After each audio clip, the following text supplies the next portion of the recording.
दोस्तों, women's world cup 2025 का final match Bharat और साउथ अफ्रीका के बीच एक यादगार जंग बन गया। मुंबई के डीवाई पाटिल स्टेडियम में खेले गए इस मुकाबले में टीम इंडिया ने अपने दमदार प्रदर्शन से इतिहास रच दिया। हरमनप्रीत कौर की कप्तानी, शेफाली वर्मा और दीप्ति शर्मा की ऑलराउंड परफॉर्मेंस और पूरी टीम की एकजुट मेहनत ने भारत को विश्व चैंपियन बना दिया। मैच में हर ओवर में रोमांच था, विकेट, चौके और जज्बे से भरा हुआ पल। जी हां, इस वीडियो में हम आपको इस मैच का पूरा हाइलाइट्स बताएंगे, तो वीडियो को अंत तक जरूर देखें और अगर टीम इंडिया के फैन हो तो वीडियो को एक लाइक जरूर करें। इस वीडियो का लाइक टारगेट है 8000 लाइक। दोस्तों, आज डीवाई पाटिल स्टेडियम में खेला गया वीमेंस वर्ल्ड कप का फाइनल मुकाबला भारत और साउथ अफ्रीका के बीच एक यादगार जंग बन चुका था।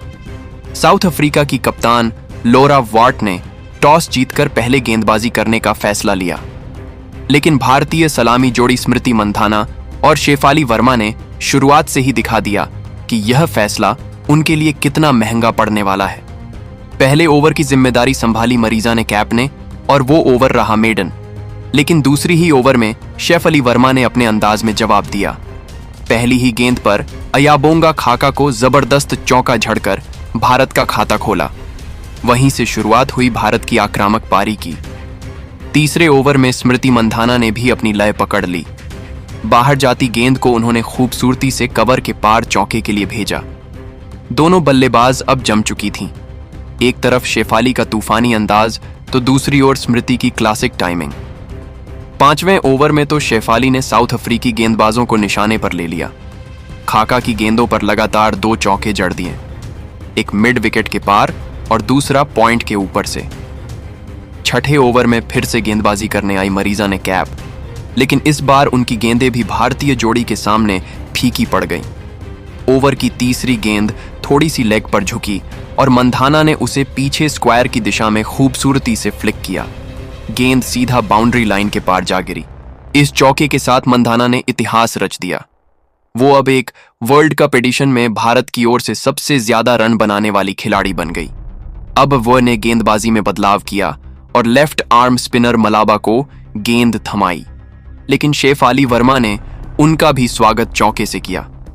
ज्यादा फ्लाइट मिली और शेफाली ने कवर ड्राइव में करारा शॉट खेल दिया। ये ओवर भारत के आत्मविश्वास को और बढ़ा गया। स्मृति ने भी अपने शॉट्स से क्लास दिखाना जारी रखा। दोनों बल्लेबाज एक दूसरे को शानदार सपोर्ट दे रही थी। 8वां ओवर लेकर आई नादिन डी क्लार्क। उन्होंने भी मंधाना की टाइमिंग का स्वाद चखा। चौथी गेंद फुल लेंथ ऑफ साइड पर और स्मृति ने आगे बढ़कर उसे पॉइंट के बीच से चौके के लिए भेज दिया। शेफाली भी पीछे नहीं रही। ओवर की दूसरी गेंद पर उन्होंने स्क्वायर लेग की दिशा में पुल शॉट खेलते हुए 1 रन लिया। स्ट्राइक बदली और साझेदारी को मजबूती दी। अब तक स्कोर 60 बिना किसी नुकसान के पहुंच चुका था। पहले 10 ओवरों के अंत में भारत का स्कोर था 64 बिना किसी विकेट के नुकसान के। इसके बाद 11वें ओवर में नादिन क्लर्क गेंद लेकर आई और उन्होंने शानदार टाइट ओवर फेंका। शेफाली ने बस 1 रन लिया। बाकी सभी गेंदों पर दोनों बल्लेबाजों को रन निकालना मुश्किल हो गया। इसके बाद नोन कुलुले को लावा अपनी तीसरी ओवर के साथ आई। शेफाली ने शुरुआत में रन बनाने की कोशिश की, लेकिन ज्यादा गैप नहीं मिला। छठी गेंद पर स्मृति ने ड्राइव लगाया, पर गेंद सीधे फील्डर के हाथों में चली गई। एक और शांत ओवर, सिर्फ 1 रन। भारत का स्कोर अब 66 बिना किसी नुकसान के। 13वें ओवर में डी क्लर्क फिर से आई और इस बार रन थोड़ा बहने लगे। शेफाली ने शुरुआत 2 रन लेकर की। फिर स्मृति ने एक पुल शॉट से 1 रन लिया। दोनों ने सिंगल्स लेते हुए स्ट्राइक रोटेट की। अगले ओवर में मलाबा फिर लौटी, लेकिन इस बार स्मृति और शेफाली ने उन पर दबाव बनाया। शेफाली ने कवर के ऊपर से शानदार ड्राइव खेला।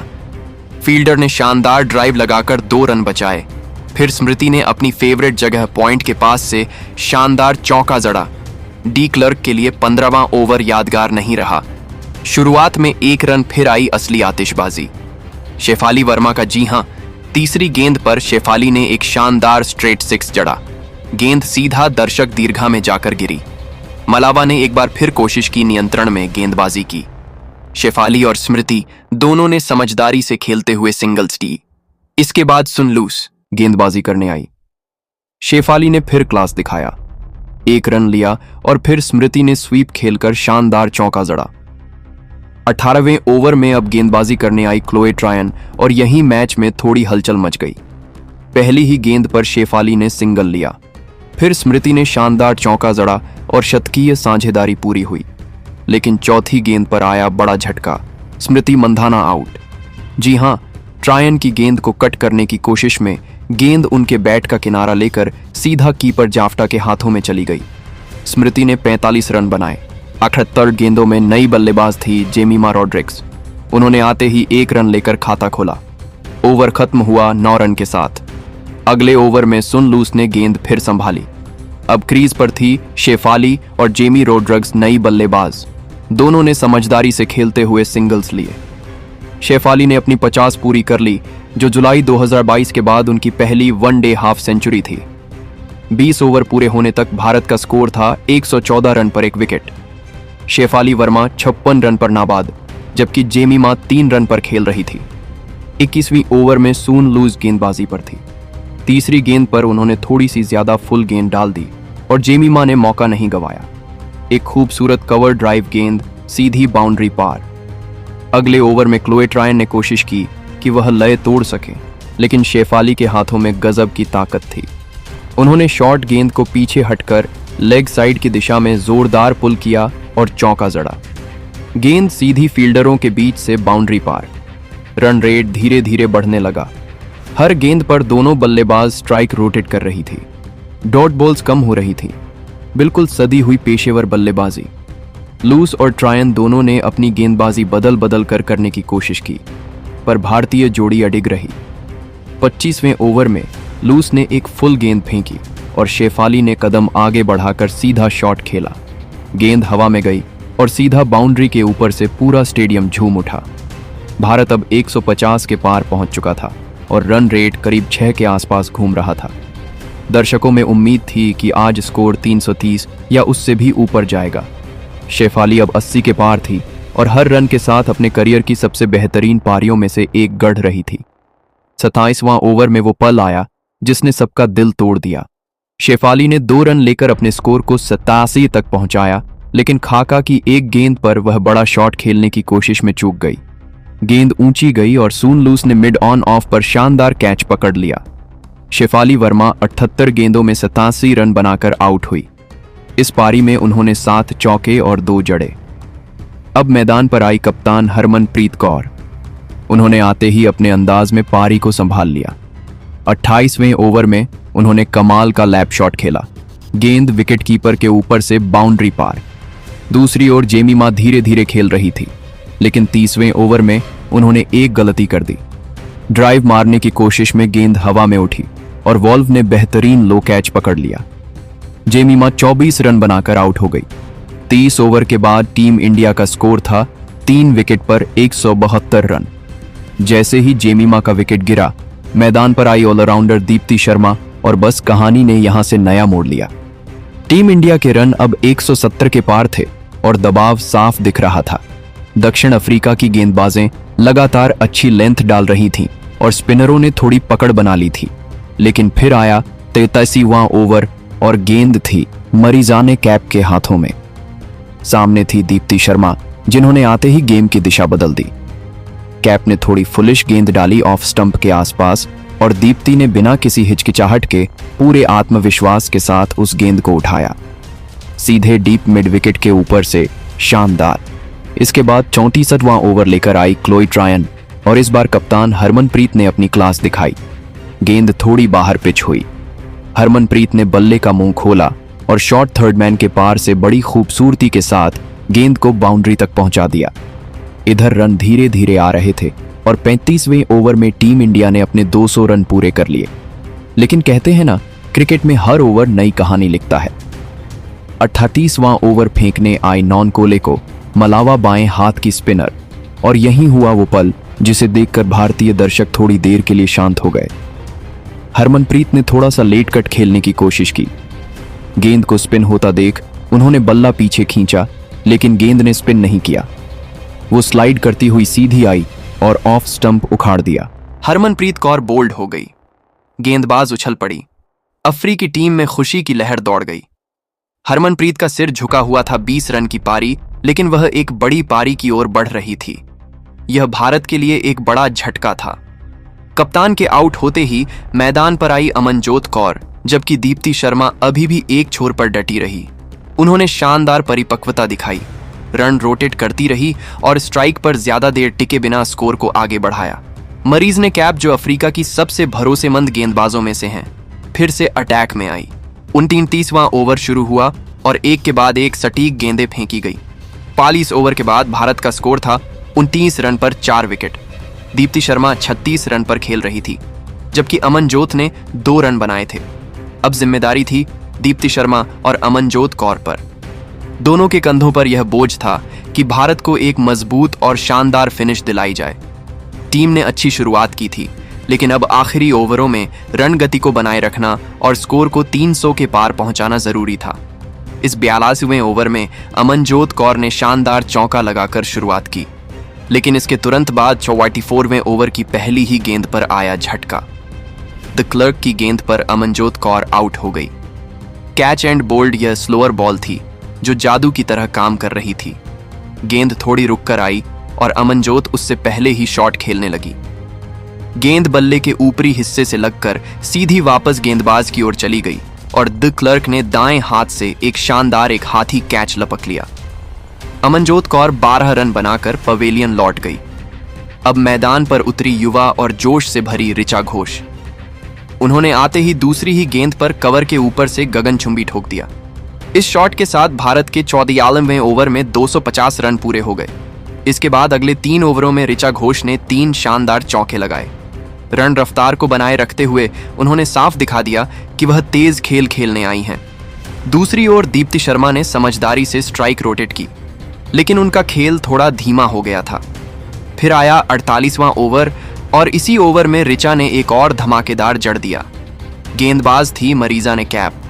गेंद फुल लेंथ पर थी और ऋचा ने बिना किसी मूवमेंट के खड़े खड़े ही ताकतवर शॉट खेला। बल्ले का पूरा फेस इस्तेमाल करते हुए उन्होंने गेंद को डीप एक्स्ट्रा कवर के ऊपर से सीधा दर्शकों में भेज दिया। यह एक जरूरी था जिसने भारत के स्कोर को मजबूती दी। इसी ओवर में दीप्ति शर्मा ने एक सिंगल लेकर अपनी 75 गेंदों में 50 पूरी की। 41वां ओवर लेकर आई आयाबोंगा खाका और उन्होंने शानदार गेंदबाजी की। लगातार यॉर्कर डालते हुए भारतीय बल्लेबाजों को बंधन में रखा। हालांकि चौथी गेंद पर दीप्ति शर्मा ने एक बेहतरीन चौका लगाया, जिससे रन गति थोड़ी तेज हुई, लेकिन ओवर की आखिरी गेंद पर ऋचा घोष आउट हो गई। यह गेंद धीमी थी और ऋचा ने लेग स्टंप की ओर से पिकअप फ्लिक खेलने की कोशिश की। गेंद डीप स्क्वायर लेग पर गई, जहां एनरी डर्कसेन ने कैच लपक लिया। ऋचा घोष ने 24 गेंदों में 34 रन की तेज पारी खेली। अब आखिरी ओवर बचा था। द क्लर्क ने फिर से शानदार गेंदबाजी की और भारत को 300 तक पहुंचने नहीं दिया। इस ओवर में सिर्फ 6 रन आए। आखिरी गेंद पर दीप्ति शर्मा रन लेने के प्रयास में रन आउट हो गई।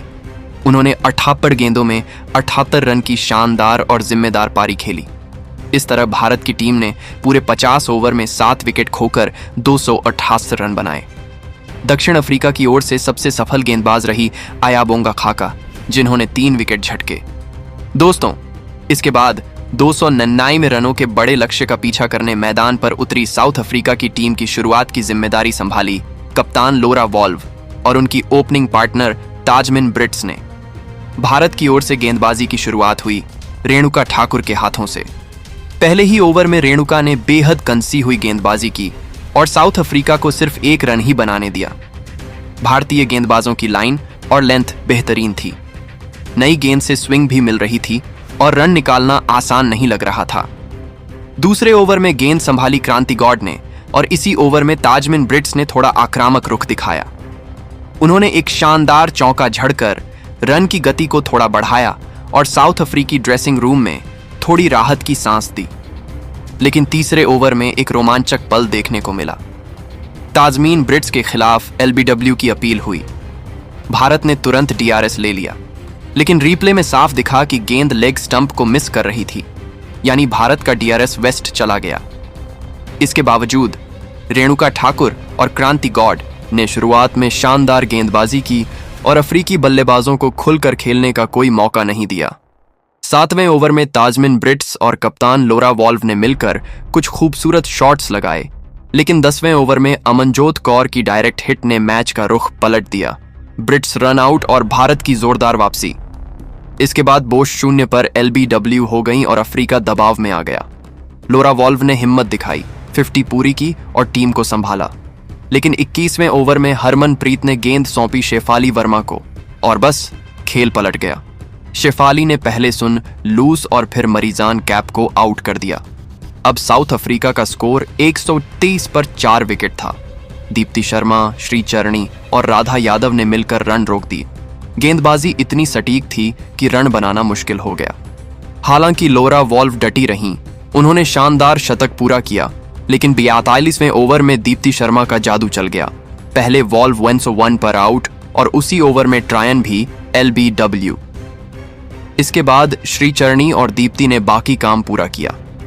46वें ओवर में दीप्ति की गेंद पर हरमनप्रीत ने शानदार कैच पकड़कर भारत को चैंपियन बना दिया। पूरा स्टेडियम भारत माता की जय के नारों से गूंज उठा। हर खिलाड़ी की आंखों में खुशी के आंसू और चेहरे पर गर्व की मुस्कान थी।